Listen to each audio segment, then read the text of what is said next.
I am Fallon and I'm here with Mims. How are you today? I'm doing great. I feel great. My spirits are up. What about you? I'm doing great too. Do you think it's the sun?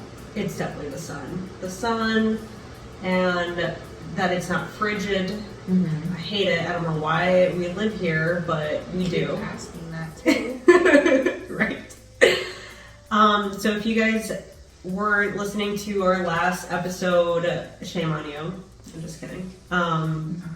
We announced that we are changing our format for our episodes, and I just want to reiterate that so that you are in the know and you're not confused when you listen to us. We're going to be covering one case per episode. As I mentioned before, nothing's going to change as far as when we release it, and we're both going to be on it, so that's super important to us. We just want to be more focused on the case at hand and not feel rushed, and just be really present when we're recording. So that's why we're making that change. Yeah. And we hope that you are still tuning in every week because we have a lot of fun things planned for this year. Obviously, I'm not going to let you know right away, but be warned that we are having a lot of cool things coming. So, surprises. I have some true crime news. Okay, what do you have? So, listen to this. 2 Wisconsin women, Grace Martin and Kaylee Meisner, have domestic terrorism charges after they made a coordinated attack at the proposed Atlanta Public Safety Training Center. They pretended to be peaceful protesters, and honestly, I don't understand what they were protesting. Oh, this is a big thing that's going on. Okay, maybe you can enlighten me. So, however, things quickly changed when they threw large rocks, bricks, and Molotov cocktails and fireworks at police officers. So nothing was deadly to anybody, thankfully, but they did cause a lot of destruction towards the construction of it, and obviously they're all detained and they were arrested and now have charges. It's a long list of charges, but overall the theme is domestic terrorism.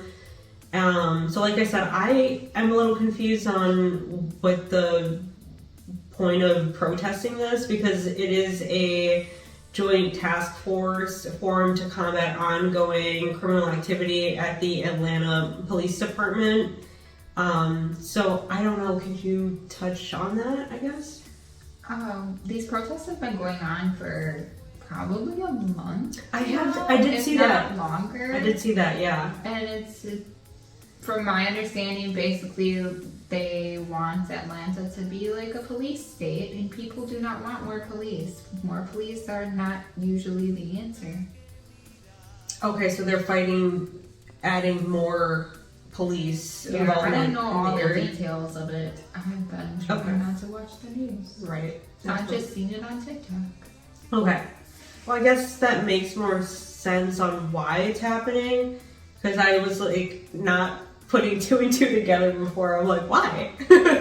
Yeah. Yeah, there's a lot. It seems odd to me to be building like a new police training center and everything when everybody in the country is, well, not everybody, but a good percentage of the country is trying to push for less police and alternative options to police. Right. I'm on the fence on that, because I definitely know that police either need to have more extensive training and just like the know-how to handle really scary situations, which they have to put themselves through, and I totally get that. Yeah. But I mean, I also understand that we need somebody to call if there is a dire situation. Right. I don't want to be the one who has to shoot somebody in order to defend myself. Well, I for sure, but I would rather have a police officer do that for me, in my opinion. Yeah. But I definitely see both sides for sure. I definitely agree with the word training. As part of my job, I gather officer disciplinary records for all of our cases. That Any must be officers involved. And one I was reading, and this cop was like the mental health resource officer that would go to the schools when there was problems. And I was reading the things he was saying and doing, and I was like, he is not suited for this job at all. So then once he is getting disciplined for his attitude and behavior in the role, he's asked, what training were you given between being a patrol officer and being promoted to this position? Right. None. He's a mental health resource officer with no mental health awareness or training. Yeah, no, that is not okay. And that's Green Bay. Yeah. Yeah. No, that is not okay at all. Like, it's crazy. And at first I was mad at him, but then I'm like, well, without any training, how is he going to know what to do? People don't just wake up and have the awareness to do this job. People go to school for years and years and years. Yeah, exactly. And sometimes people may try their best and have the best intentions, but like you said, they're not qualified, so they don't know what the appropriate things to say or do really are. So, and then on top of that, if you don't have the right intentions, you go in and you just want a badge and you just want a gun and you just want power, then we have a lot of things working against us. We have people not being trained, and then people that go in it for the wrong reasons. So that is just lowering the percentage of people that can actually do some good. So that is our 2 cents on that. So this case has gone by many names. It's gone by the Antifreeze Killer, Kill List, one of the longest running cases in Wisconsin's history. But I'm naming this case after the person who it's all about, the person that matters. So this is the case of Julie Jensen from Pleasant Prairie, Wisconsin. And my sources are a 2020 episode, Kill List, Kenosha News, ABC 7, Fox Now, and Murderpedia. So, Julie Jensen lived the American dream in Pleasant Prairie, Wisconsin. She grew up, she was the only girl out of her family of all boys. That had to be fun.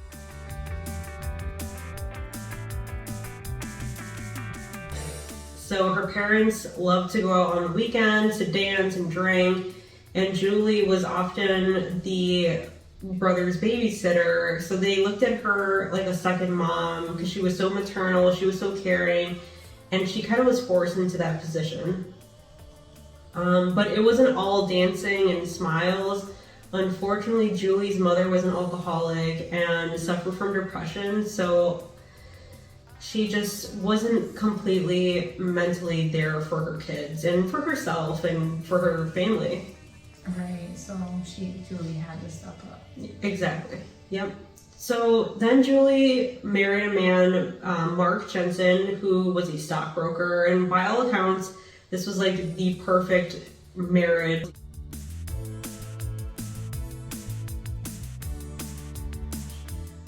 He had a great job, and he was like, you don't have to work, you can just be the homemaker. So they had 2 beautiful boys together.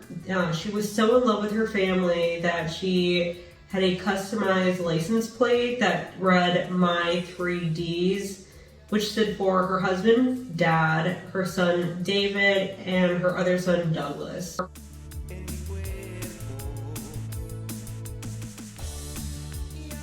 So just really in love with the family that she has created. So being a homemaker is a full-time job. Like, nobody is disputing that.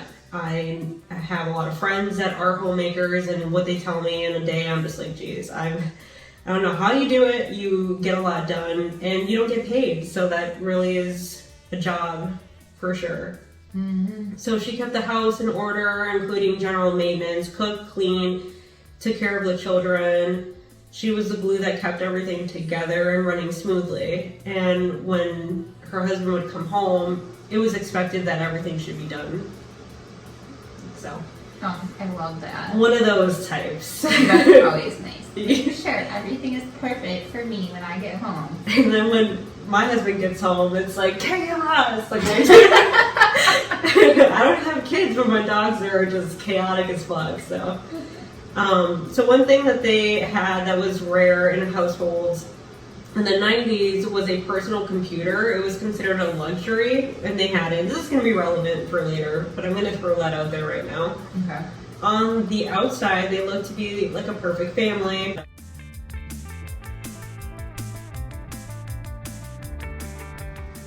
With all the amenities a family could ask for. However, as we all know, that is rarely the case, unfortunately. Right. And I hate saying this because I truly feel blessed in my home and my relationship, because I feel like a lot of people say that, like, for my life, oh, it looks like you have a perfect life. And I wouldn't, like, dispute it, really. Right. But, like, a lot of the times it's not like that when you get behind closed doors. So this is one of those times. Yeah, we can never assume, because we don't walk around advertising our problems. Right. And some people do, and, you know, they'd be crying on their stories and on Facebook, and I'm like, I don't know how you guys do that, so. And they don't even have real problems, those people. Right. Yeah. However, as we all know, like I said, that's not always the case. She was the only one taking care of the kids, so that made her feel unappreciated and like a single mother, and I totally get that. Like, if, I can relate. yeah, like you're in the house, how like secluded is that, where you're in the house, you're taking care of the kids that you both made, and making this house run smoothly, and your partner comes home and just like, I'm gonna do what I want. Yeah. And I'm gonna leave you to tend to. I make the money, so I can do whatever I want. Right. And it sucks. It's a really bad mentality to have. It is. So what made her feel like a single mother was that Mark was out drinking and partying and not coming home when he should have been. So she got fed up and filed for divorce in 1991. During the separation, while Mark was away on a business trip, she invited a male coworker over for dinner. And like I said, they were separated. She already filed for divorce. So in her mind, she's like, this is over. Yeah. So dinner turned into a whirlwind affair over the weekend. So think Bridges of Madison County, you know, just like nobody's home but mom and this guy, and everything's steamy, and she's just finally like being noticed. Yeah, exactly. Yeah. She left, so he left, and you know, like she wanted attention, and she got it for the first time in a long time. And the affair only lasted over that single weekend, and to me, I don't even consider it an affair, since she basically checked out of the marriage, and it seemed like he kind of was checked out of the marriage because he wasn't present. Yeah, but men don't ever feel that way. I know. To me, I'd be like, well, you're not here. You're not loving me. You're not contributing. You're not, like, in my space. So we're not together, really. I wouldn't take it as that. But like you said, men are like, you're mine, you're in my home. Yeah. We are together. Especially men like that. Like, I work and you do what I tell you to do. To them, that's like the ideal marriage. And to regular ass people, it's like, fuck you, no it isn't. Right, yeah. So Mark eventually found out and felt as if it was the most utter betrayal she could have ever done. Even though he was out partying and doing his own thing, for all she knew, she did suspect that he was sleeping with other women during the marriage. So yeah, I don't get it. After that, he refused to go through with a divorce after finding out that she had that one affair, and threatened that she will never see the kids again, specifically David. I don't understand why he singled David out, but he did. And that if they were to go through with the divorce. So when manipulators don't get what they want, they usually tend to resort to emotional extortion, which we all know is a form of emotional abuse. This is what we call warning signs, people. Mark said, let's go to marriage counseling and work on the marriage, which they did. And so Julie wanting to make her family work, and she wanted that picture perfect life, and that's why she went into this marriage in the first place, and she had her beautiful kids, and she was just so proud of it, but he wasn't living up to his end.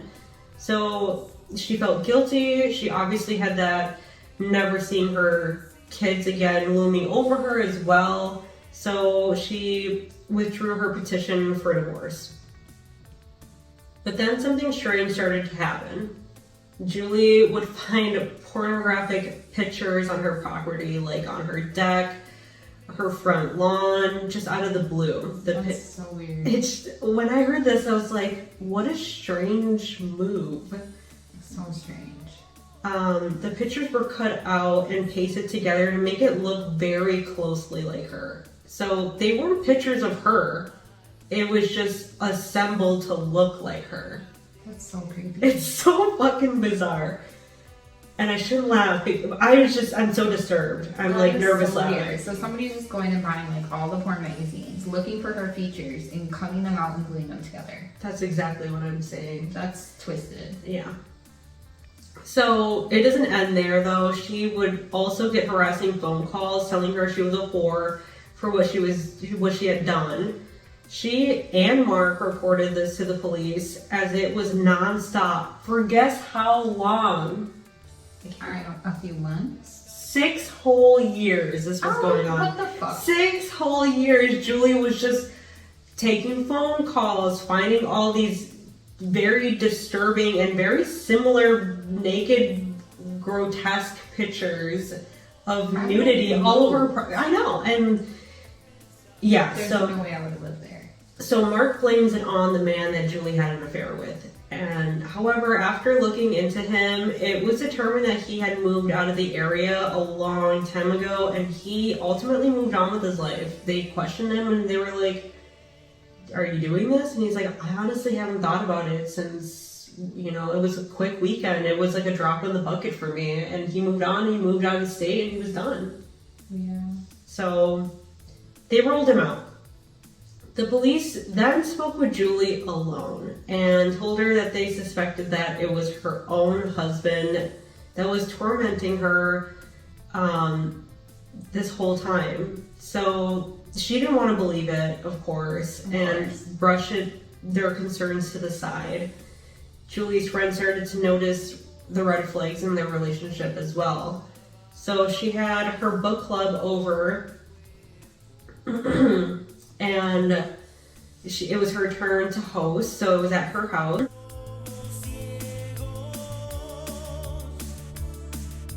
And a storm hit during it. The storm winds were so strong that a part of the structure of the house fell off. And Julie got so nervous and told them that she was afraid to tell Mark about it when he got home. And her friends grew concerned as it was just, nature, and it was no fault of her own. That's so sad. They were like, this isn't right, something is wrong here. On December 1st, 1998, Julie went to her family physician, and he also picked up on her physical appearance and mental state. The physician suggested that she go to counseling and notice a significant weight loss. So, even your physician, your friends, the cops are saying, listen, something's wrong here. Something needs to be done. And she's just blind to it. Right, because you don't think anything like horrible is going to happen to you. Right, and you definitely don't think your significant other is going to be the one doing these things to you. Mm-hmm. And I'm sure he's gonna twist it like, if your friends just don't want you to be married. Oh, I'm sure. Yeah, that's why is that always one of the things? It's like they don't want to see you happy. It's like, am I happy? I don't think I am. It was an ominous day on December 3rd, 1998, and this is 2 days after she went to her physician in the Carroll Beach neighborhood near the lakefront. It was on this day that Julie was found dead in her bed by, you guessed it, her husband, Mark. She died at the young age of 40.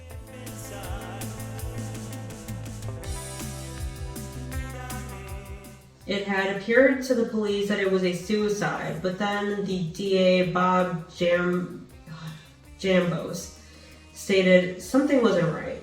Investigators discovered the next day that Julie gave an anonymous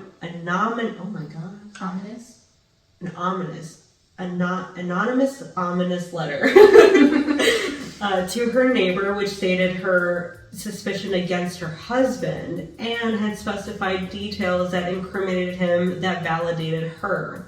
I just fucking love that. Yeah.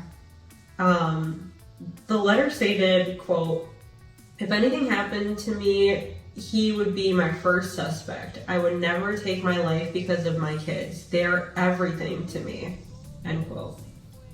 Along with this letter was a handwritten shopping list, not written by Julie, but written by Mark. And this was determined later by cross-referencing the handwriting of Mark and Julie, and obviously the handwriting that was on the letter given to the neighbor was different than the shopping list.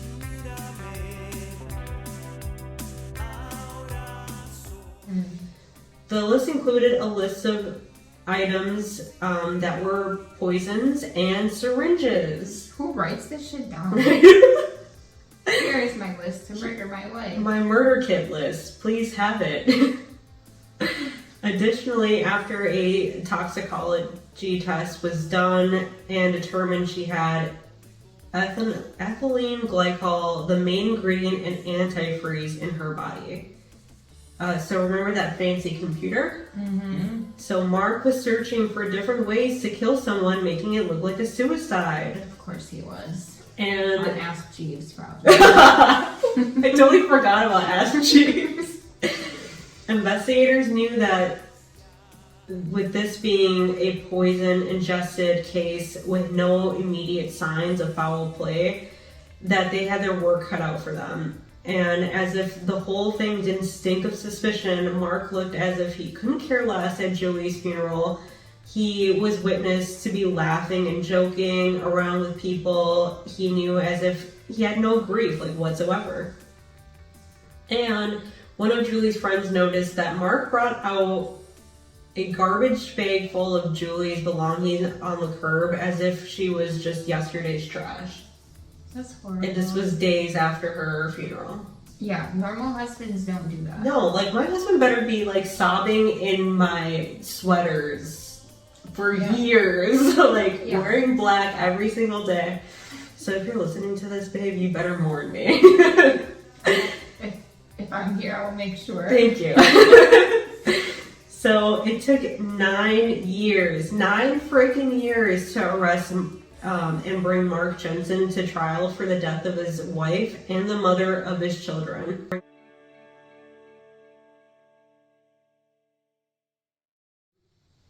Wow. This trial was highly publicized and followed by the media and Wisconsin in general. It was a high-profile trial broadcasted on television and the internet, and I've never heard of this fucking story. So Mark's attorneys committed to the Gone Girl strategy.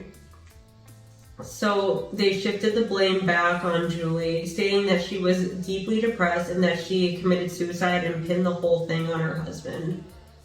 And I could see why people would think that she was depressed, and I could also see why it was evident on why she was depressed. She had an asshole of a husband who treated her like shit, and she had to run every aspect of their lives. So no wonder why she was fucking depressed. Right. So finally, after a lengthy trial, after many appeals and battles in state and federal courts, Mark Jensen was officially convicted in February 2008. The prosecution, led by Special Prosecutor Robert Jambos, was successfully convicted. Mark Jensen argued that... Okay, so he basically said that Mark Jensen killed the mother of his 2 young sons in order to make it easier for him to basically move in his mistress, Kelly Labonte. Of course. because there's always a mistress that moves in Always. literally a week before. Or after, I'm sorry. Yeah. That's why he had to move his wife's stuff up so the mistress could move in and not have to look at it. This story is like so mind-boggling, but it's so repeated.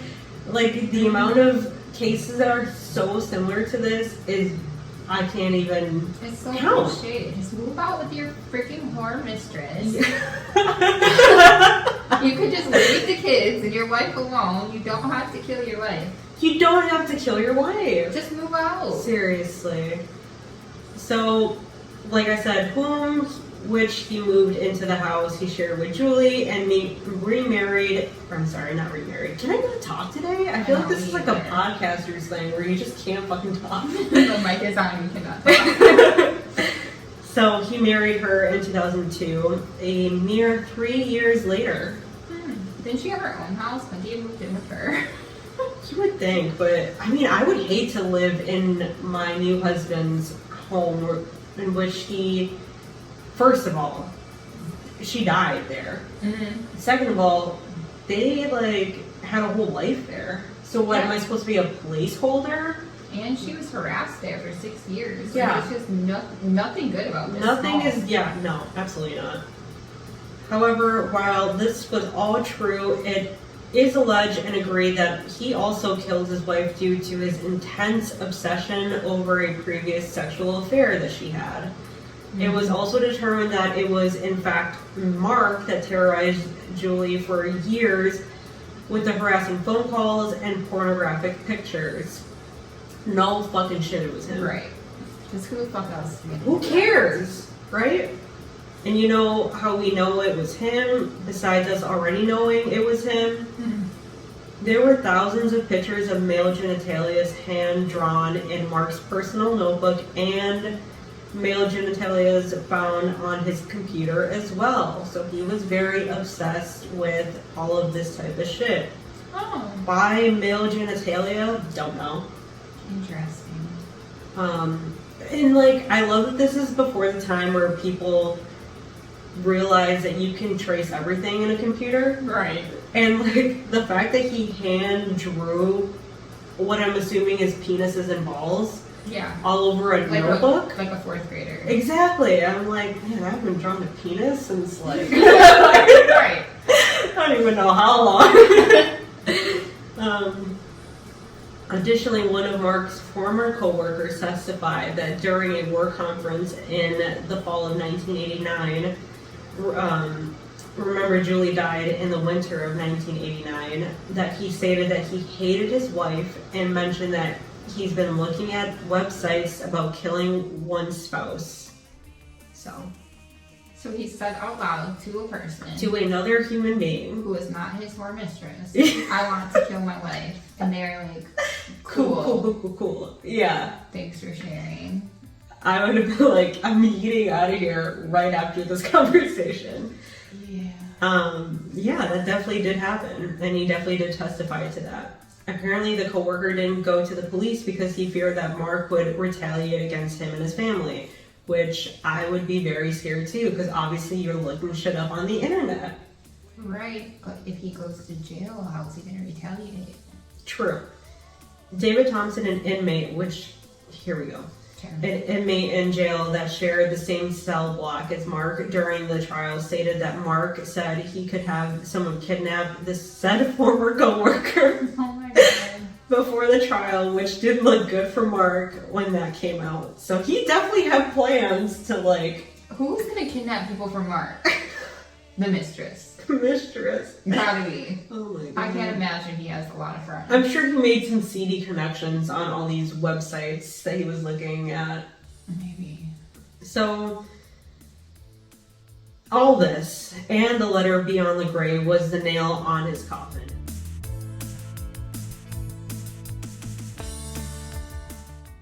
So the prosecution spelled out everything out for 5 weeks. That's how long. That's a long ass trial. Yep, 5 weeks for the prosecution, and the defense took only 5 days. And Mark opted out of taking the stand in his defense. Ultimately, the jury did not believe that Julie committed suicide. She loved her boys too much. She was too dedicated to them to ever leave them. The jury deliberated for 4 days and came back with a guilty verdict. At the age of 48, he was sentenced to life in prison without parole. And you know what is sick? Now the two boys have no mother, their father's in prison, and they're being raised by the father's mistress. Jesus Christ. If I was Julie, I would just be haunting everyone at this point. Haunting everybody. You got this bitch in my house. Exactly. And now she's raising my kids. And you killed me to be with her. How mad are you? So mad. I want to slap Mark. Yeah. But this is going to make you hate him even more. Mark Jensen's story doesn't stop there. Apparently, this bastard has 9 lives. At Kenosha, a Kenosha County judge vacated 63-year-old Mark Jensen's conviction in April 2021 after the Supreme Court ruled Mark deserved a new trial. The Supreme Court found voicemails and a letter his wife wrote incriminating him in the event something should happen to her could not be used by the prosecution as it was in the first trial. It basically said, this isn't something that should have been used. We're going to grant you a new trial. Bullshit, bullshit, bullshit.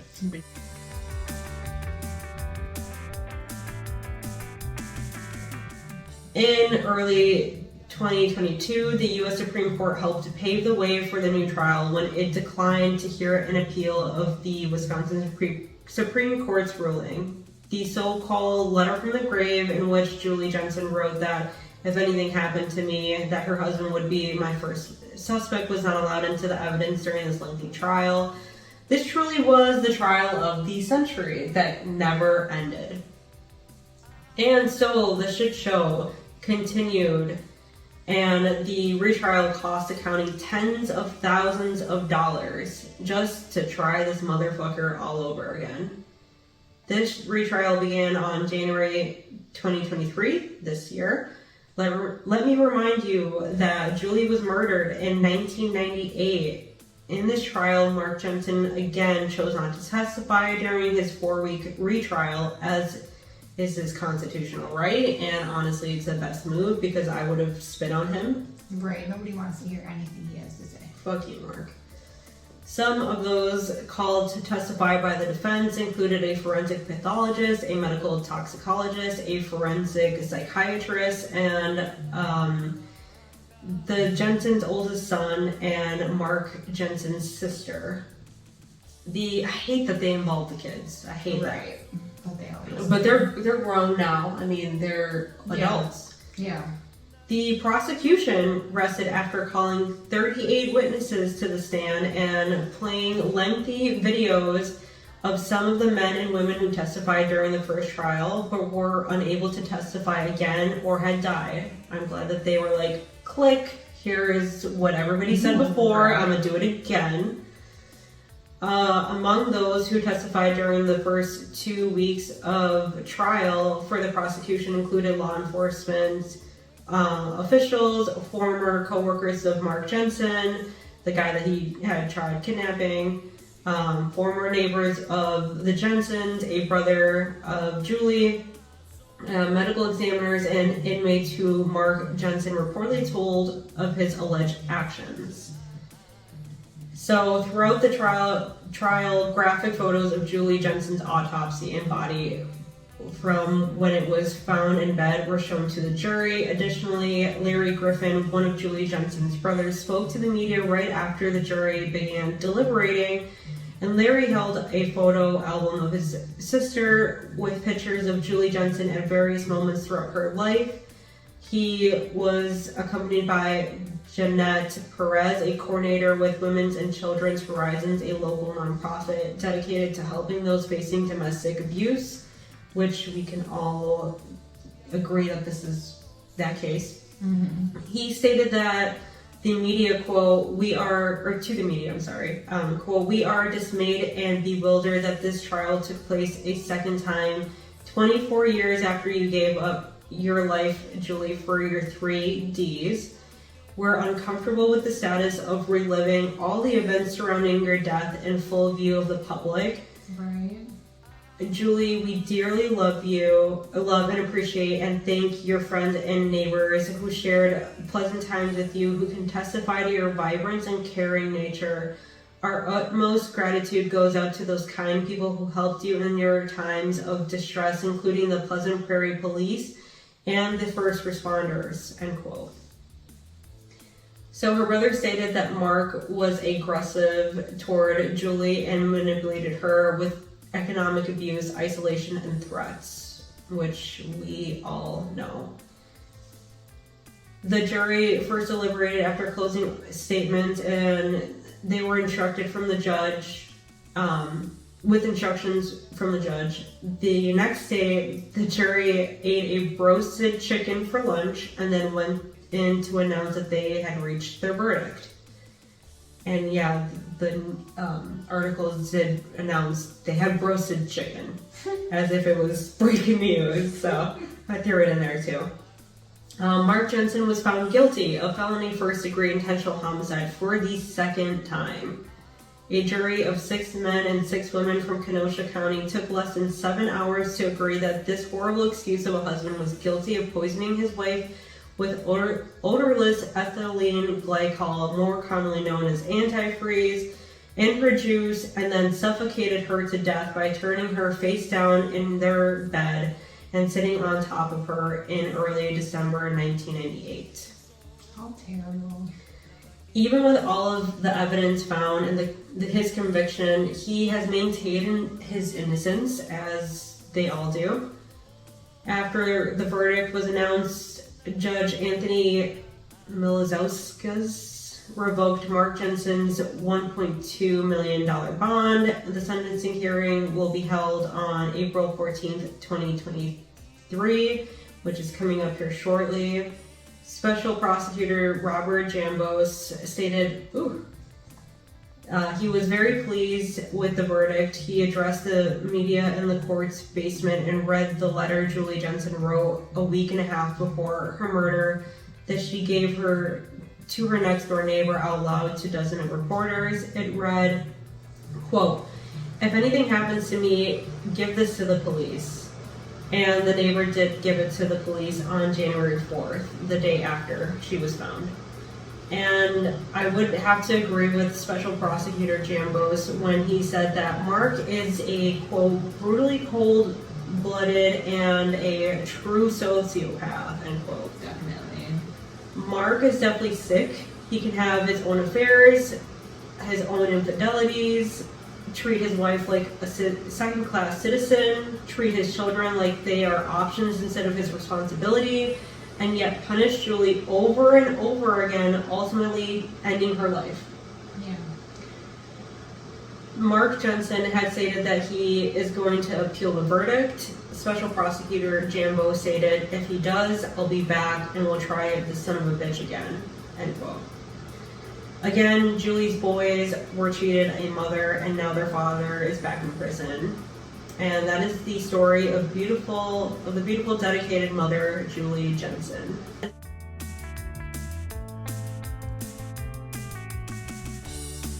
Great job. I can't believe I've never heard about this, and it's been going on for 24 years.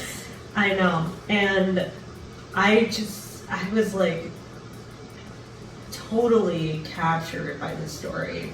Yeah, I it's crazy. could not believe that this guy had the balls to just be like, no, I didn't do it. And time again, fight it and fight it and fight it. It's like, you did it. Everybody knows you did it. Right. Everybody knows you're a piece of shit. Right. So now you can rock. Yeah. Yeah. Great job. Thank you. You're welcome. All right, we love you guys. We do. Bye.